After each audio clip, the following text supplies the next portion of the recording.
Hi, Kevin. How you doing? Good evening, Sarah. Good evening.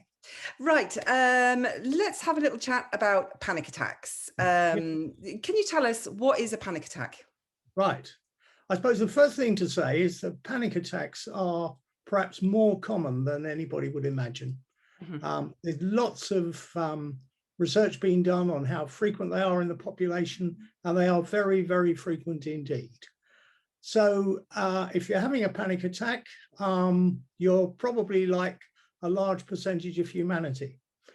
The difficulty with answering the question is that for each individual, a panic attack is something different because there's a whole range of things that could be happening to you physically and psychologically. But I suppose the best definition is that a panic attack is when anxiety becomes uncontrollable in the mind of the person, Yeah. not objectively, but in the mind of the person, the anxiety becomes uncontrollable. Okay. Okay. So what does a panic attack feel like? Right. Okay. Well, I won't complicate things, but the American Psychiatric Association lists 13 different common signs and symptoms of a panic attack. Mhm. But I suppose the best way to break it down is they are symptoms which are physical and psychological. The physical symptoms typically are things like pounding heart. Your heart rate can go up to double what it would normally go up to, into the hundreds. Um, Breathing difficulties, feeling that you can't catch your breath, sweating, shaking, trembling, pins and needles, that's quite common. Mm. And then psychologically, the person might fear that they're about to die. They might fear they're about to lose control in some way, that they're going to start running amok, that they're going to go mad. Going mad is another Mhm. common way that people perceive a panic attack. And those psychological symptoms are caused by the overwhelming physical symptoms. Now, one important thing to say really early on is you can't die from a panic attack, Mhm. because actually during a panic, your body is producing adrenaline, your body is in a state of fight or flight. In some ways, it's an optimum state for the body, because although your blood pressure goes up and your heart rate goes up, your heart muscle is flooded with oxygen, your brain gets more oxygen. So in a way, it's a harmless um, collection of signs and symptoms, although Mhm. for the individual, back to the definition, it's uncontrollable. Yeah. Yeah. So even though it's absolutely petrifying, it's not harmful. You're not going That's to die from right. a panic attack. That's Okay. right. That's So I right. guess what we need to know is, how can we calm a panic attack? How can we stop a panic attack? Is it possible to stop a panic attack? Well, I think you've got to just take one step back and to say that um, panic attacks can sometimes be one thing out of the blue. There are lots of people who will tell you they've had one panic attack. Now it comes and it goes. At the other end of the spectrum, you've got something which I think most professionals would describe as panic disorder, when you have very frequent panic attacks 3 times a week, and that's just unremitting. Now, in between, there's a whole array of times that you could get a panic attack. I suppose it's also important to say that sometimes panic attacks do have a specific cause. So, for example, if you drink a lot of alcohol, the day after, some people are prone to having a panic attack. Mhm. One of the things that I identified really early on was that in some research I did, where I interviewed about 200 people, most of whom were women, many women described only having a panic attack at a certain time in their menstrual cycle. So they got panic attacks as part of a premenstrual syndrome, but they didn't get it otherwise. And I suppose that points to the causation of panic. So it can be caused by a set of hormonal factors. It can be caused by drugs. These days, youngsters get panic attacks because they've taken stimulant drugs, ecstasy, for example. Mhm. That can cause a panic attack. So I'm in a roundabout way answering the question, because if it's alcohol, 6 or 7 pints of beer or half a dozen shots of whiskey that cause the alcohol, that cause the panic attack? Well, the answer is that. For premenstrual syndrome, obviously, you need to have things which you can do for premenstrual syndrome. And there are a whole range of things, ranging from exercise to vitamins and minerals and all kinds of other things. Getting to a cause, if you can define one, that's the way to go. But most panic attacks aren't caused by a single thing. They're not caused by weakness of character. They're not caused by some deep trauma. So like phobias, panic attacks are usually caused by a collection of variables. And we know now by studies of the brain, we've actually been able to brain image people while they're having a panic attack. So we can see what's going on. And what that points to is some people have a predisposition to panic attacks.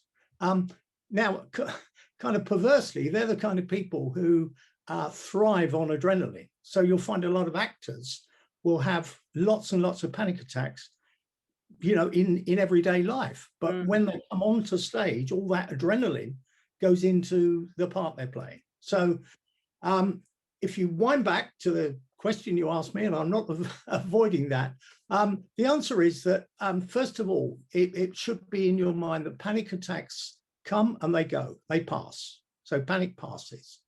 So one of the things that you can do, one of the most effective things you can do is to regulate your breathing.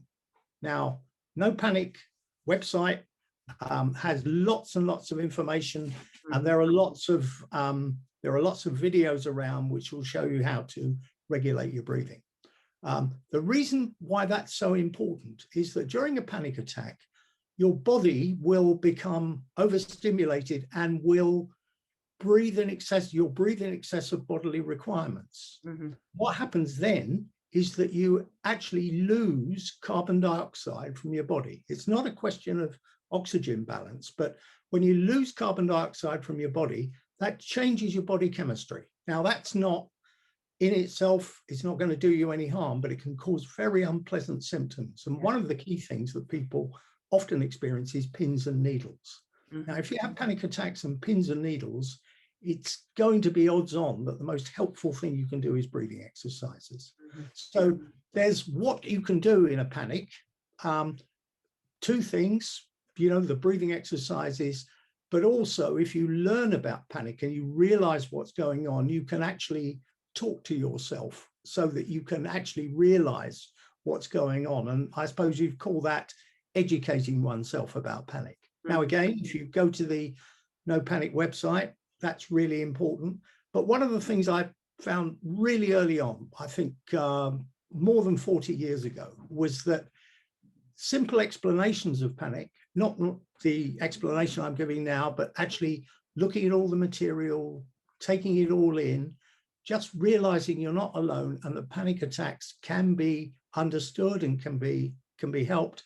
That's a great step forward. And many people in everyday life, they manage with that. Some people need more help than others. And you know, I think most of the help that comes the way of people with panic attacks these days doesn't come from the NHS. It comes from organizations like No Panic and the other great anxiety disorders charities that are around. And of course, the world of social media and apps now, there are apps galore.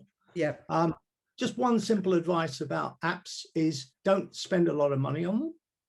There are some apps which are free. And no one app is to be recommended because we're all individuals. So some people find one app great, others don't find it good at all. So those are the things that can help. I mean, definitely, probably what won't help in the long run is medication, unless you've got panic disorder at the severe end of the spectrum and your medication is prescribed by someone who knows what they're doing, a mental health professional.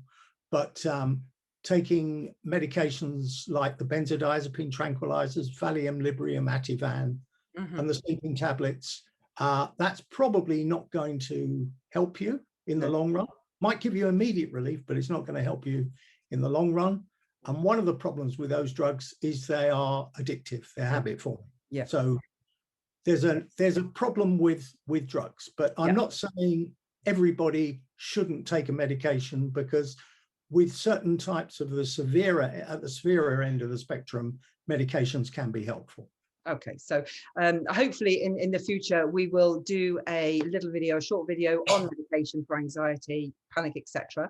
But today, the main thing to remember is that panic attacks are very common. Okay, key points. Panic attacks are very common. We're all individuals, so what works for one might not work for somebody else. And also education, educate what's happening to your body, why you're having the panic attack, notice if there are certain triggers that can be avoided, etc., etc. And you're not alone, you know, reach out, get the support you need, pop over to the No Panic website. There's we've got a breathing app, we've got a relaxation app, all of these kinds of things that will help you. Yes, so reach out, don't suffer alone.